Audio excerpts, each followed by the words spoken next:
Explained by the Billy Meier contacts. Mysteries, myths, legends, conspiracy theories, historical inaccuracies, and more. Compiled by David Chance, revised October 18, 2023.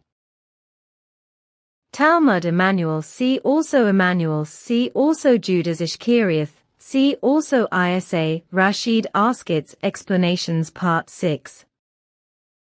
But I have fully understood your explanations, because I do know the New Testament, which allegedly contains your teaching. But for a short time now, I have known that the allegedly handed down teaching is only an evil falsification and only corresponds to the actual truth in very few things. Not at all to mention thereby regarding your own person, who has been pressed into a form of a god and a form of creation, and who is proclaimed as the Redeemer of earth humanity. You sit before me and I see that you are precisely as much a human as is Asket here, as is Jitchi over there, and your brothers and students, who, in our time, are called disciples. Now, I wonder how it has come about that no direct documentation of your teaching has been handed down, because to my knowledge, the first words of the New Testament, which exists in my time, were written only around 200 years after your alleged death on the cross.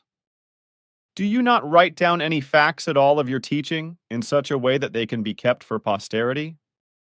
Truly, your question is very precisely directed.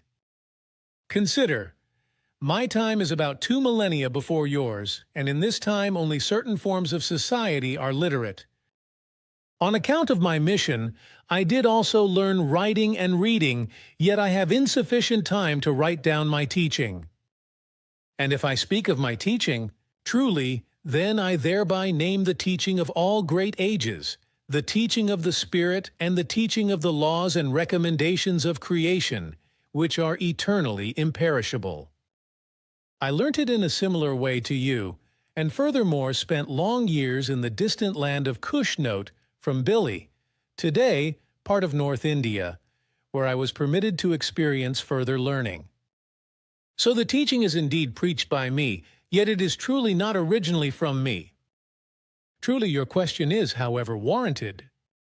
I fully know the false and wrong teachings of the future about my true teachings and about my person. But no practical steps are planned to change these coming misleading events, because the mass of erring and falsifying humans is too great to be able to influence them even on a small scale.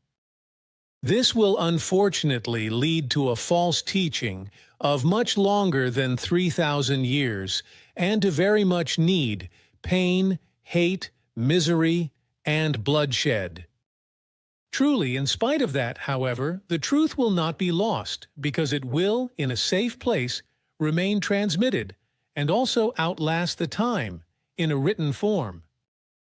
Among my followers, I have a literate man named Judas Iscariot, who writes down the most important parts of the teaching and events, which later, well preserved, shall outlast the time in order to hand down the actual truth to posterity.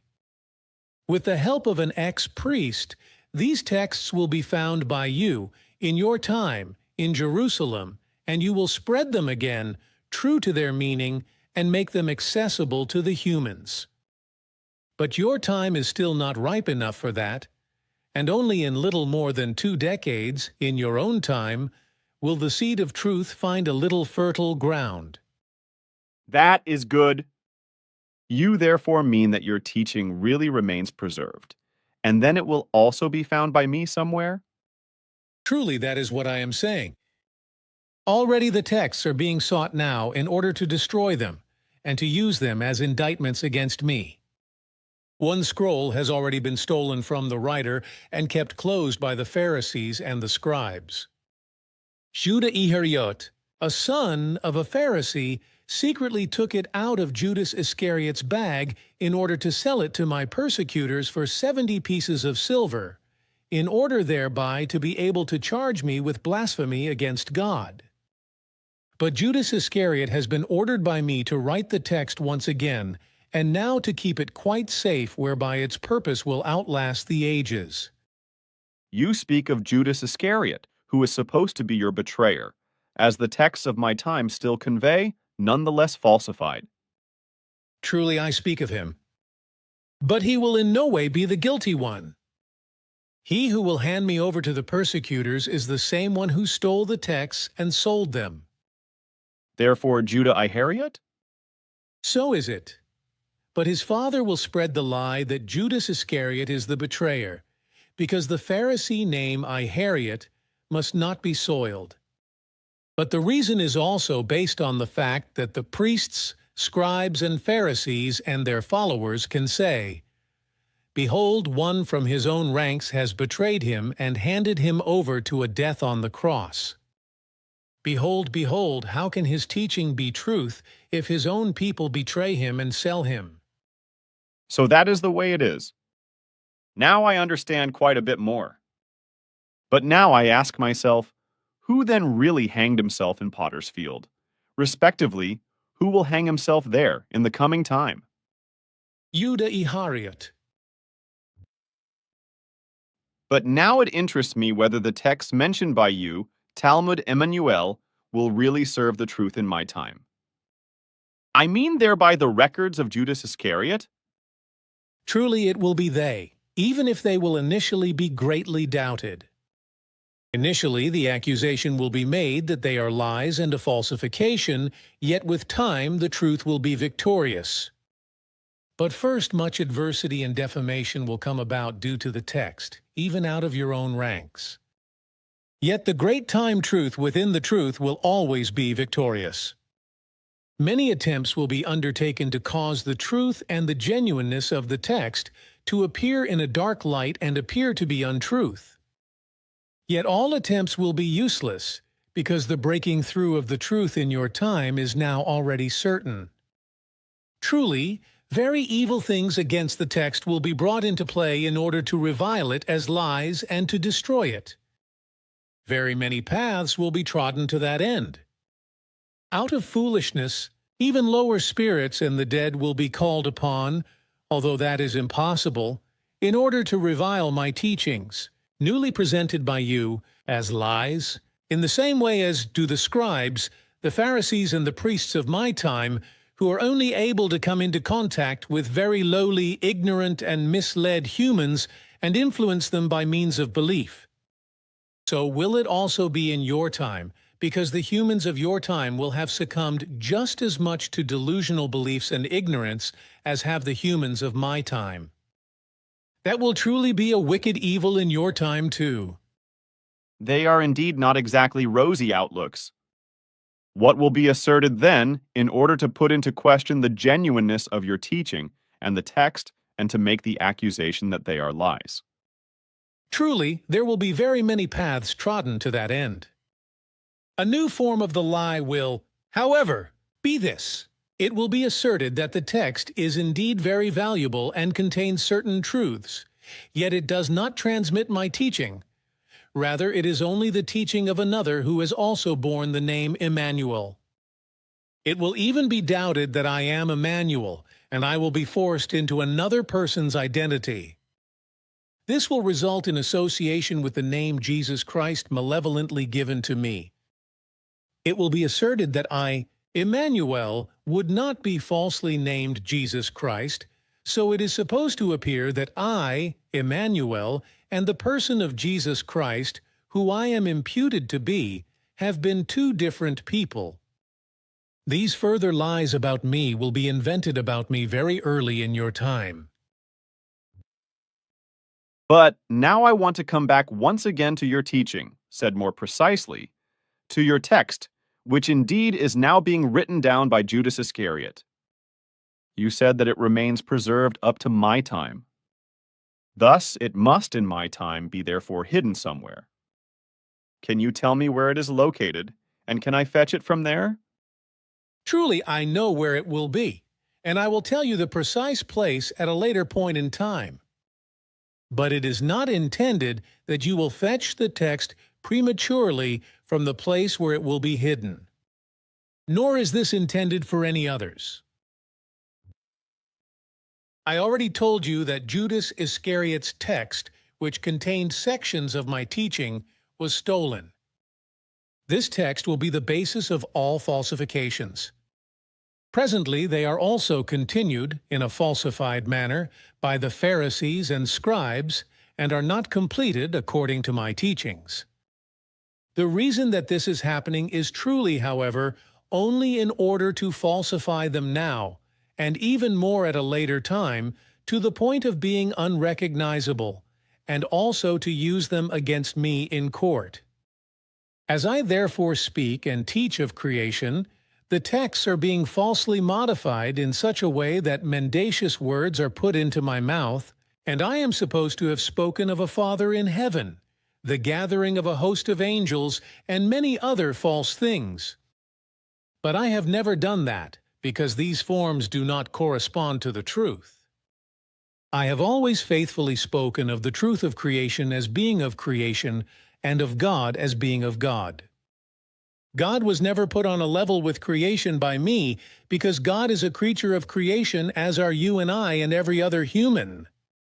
In His form, He is a king of wisdom and a ruler over human races, in the same way that a king or emperor also is a ruler over human races on earth. But creation is the immeasurable secret and the creation of every creation. It is omnipotence, knowledge, wisdom, love, omniscience, and being. And my teachings speak of it alone when I talk of it and its laws and recommendations, and of the power of eternity. Translator's note: sentence 2 on 26 is omitted in the original. Truly, this alone is the truth and nothing else. But in your time, when everything is handed down differently, then that corresponds to an evil deception and abominable falsification on the part of the twisters of the texts and false teachers. Truly, the point of the falsifications lies just in the slander against me from the side of the scribes, Pharisees, and priests in order to have me die on the cross.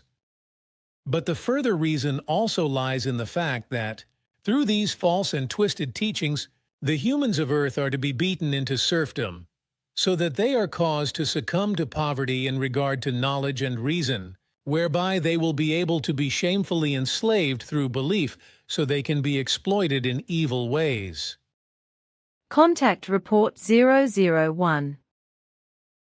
We know that you have cognizance of a secret old writing, whose originals were unfortunately destroyed because of the carelessness of our entrusted one, who was your friend and unfortunately failed in anxiety. Spread the translation of this writing, for it is the only one that is genuine in truth and contains no lie. Contact Report 003. You know the script of Judas Iscarioth, which fully corresponds to the truth. Contact Report 006. But I still have a question, if you allow me. It is about the Talmud Jmmanuel and the entrusted one by whose fault the original scrolls were destroyed, as you told me at an earlier time. With this entrusted one, do you mean Monsieur Rashid? And if so, what are the connections between him and you? Yes, it concerns Rashid, whom we had won for our tasks. But unfortunately, he has failed in many things. For too long, he was dependent on the unreality of religion so that it could grow roots in him, which often allowed him to think and act illogically. A fact that unfortunately cannot be made good again. Contact Report 007. First, I would like to answer the question you asked me last time. Monsieur Rashid was already one of our contacts since 1956. As you do know, he was a priest of the Greek Orthodox Catholic Church.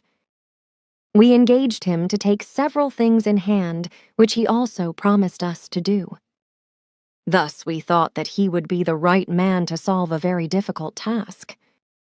Consequently, we showed him the spot where he could have found the Talmud Jmmanuel, but which you then found, that original script that Judas Iscariot had written during the lifetime of Emmanuel, alias Jesus Christ. Through our help, he learned the old Aramaic language and was thus able to translate the scripts. He did this very correctly and made a German language translation that is, indeed, known to you. Through the reading of the original scripts, Monsieur Rashid succumbed to pangs of conscience and suddenly no longer knew what he should acknowledge as truth. To the outside, he made the feigned conviction known that he would give belief to the Talmud, but in reality, the religion was too deeply anchored in him, and he suffered from pangs of conscience. This, then, was also the reason why he officially withdrew from his religious belief and devoted himself solemnly to the task of translating aforementioned script, which he did very correctly in spite of everything. But as I said, he was not convinced and never knew what he should do. In addition, he lived constantly in anxiety that his found scripts might become discovered and known, so as a precaution, we had to associate him with someone who did not know anxiety and who guaranteed us, according to his character and knowledge, that he was able to secure the scripts, so therefore, you. Unfortunately, however, Monsieur Rashid became more and more entangled in his anxiety, and he began to divulge things that could become dangerous to him and the Talmud. He took it so far that by the middle of 1974, he had no choice but to flee from Jerusalem and take off to Lebanon, where he lived in a refugee camp under a false name, together with his family. But he then also had to flee again from there and left the country. His anxiety, however, was to blame for the fact that he locked all scripts in a wooden wall where they were completely destroyed by a fire just a few hours later when Israeli military invaded. Therefore, it was his fault that everything was destroyed. But actually, it is also our fault, because we trusted him too much and expected too much of him, whereby the most valuable evidence could be destroyed, which could ever have revealed the untruth of the Christian and all other sects and religions connected with it. But there still exists more than a quarter of the script in its German version, and it will also in this way be sufficient to bring the truth to light and free the human being from a deadly delusion. We broke off all contacts with him when he fled with his family from Lebanon and left the script for destruction. We only know that he was most recently in Iraq. From then on, we were no longer interested in him. He and his family have gotten lost somewhere in the world, just as he has also lost his real name. What is that supposed to mean again? Is his name not Rashid? No, because only his cousin is called by that name. I do not want to mention his real name officially, because perhaps he is now using it again, just as he did as a priest. Despite everything, we are not hostile-minded towards him and do not want to cause him any difficulties. That is why I do not want to mention his name openly. All right, Simyase. I also do not want to know it. You are not curious at all, although you know the real name. Otherwise, now and then I am indeed, but when I do not want to be, then I just am not. With your allusion, however, do you mean the real given name or first name that begins with an I? Yes, that name is meant. Contact Report 008. We have already spoken several times about the Talmud Jmmanuel. Emmanuel himself has over the course of the last 2,000 years fundamentally been used again and again as main religious figure. Is the intention of once again using this already long-dead human being to make a new belief direction and an idol out of him? Is the Talmud Jmmanuel supposed to serve this purpose? No. The teaching of Emmanuel is not his teaching, but that of the creation and the laws of the creation, which Emmanuel also first had to learn, recognize, and acknowledge. Because of that, he has only made known what the natural laws call for. The truth of the Talmud shall be taught and recognized as such, without a calling into play the name of Emmanuel and his glorification. Important are only the truth and the laws, but not the person who brought this teaching, laws, and the truth.